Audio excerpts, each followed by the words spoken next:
This is Father Dominic Holtz coming to you from Rome, Italy, with a word of hope for December the 27th, the feast of St. John the Apostle and the third day of Christmas. St. John the Apostle was, as we know from his own gospel, the disciple who was beloved, the one who was specially intimate with Jesus. He was given particular insight about the Lord himself. It was he who laid his head upon the Lord's breast at the Last Supper. It was he who ran to the tomb, and unlike all the others, unlike Mary Magdalene, unlike Peter, who saw and did not know what to make of what they saw, John saw and believed. It's John's gospel that brings with the soaring tale of the Word that was in the beginning before God and was God, the Word who was made flesh and dwelt among us. John also reminds us that it was his privilege, along with the other disciples, to know, yes, about this Word that was from the beginning, but to see him with their own eyes, to touch him with their hands, to walk with him, to be in his presence, to hear his words as incarnate among them.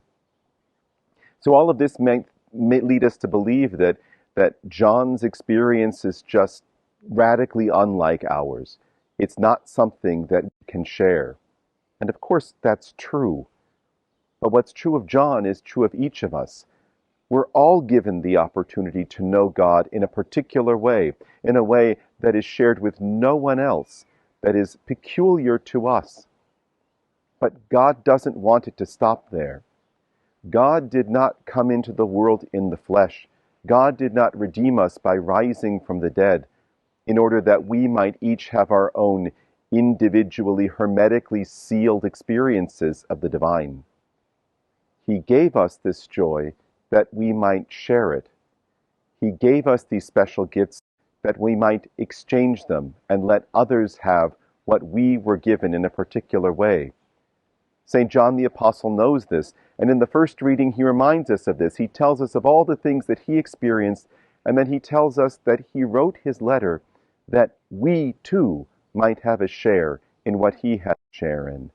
And he did so, he tells us, that his joy might be complete. Brothers and sisters, we are given powerful experiences of the Word made flesh. We have come to know Jesus risen from the dead. And in knowing that, and in our changed lives, we have joy. But today, John the Apostle calls us that our joy might be complete. He calls us to complete our joy by sharing that joy with others, sharing what we have come to learn about Jesus Christ who is God made flesh and risen from the dead. Share that with those around us, that they might have a share in our joy, and that our joy might be complete. And that, my brothers and sisters, the word of hope.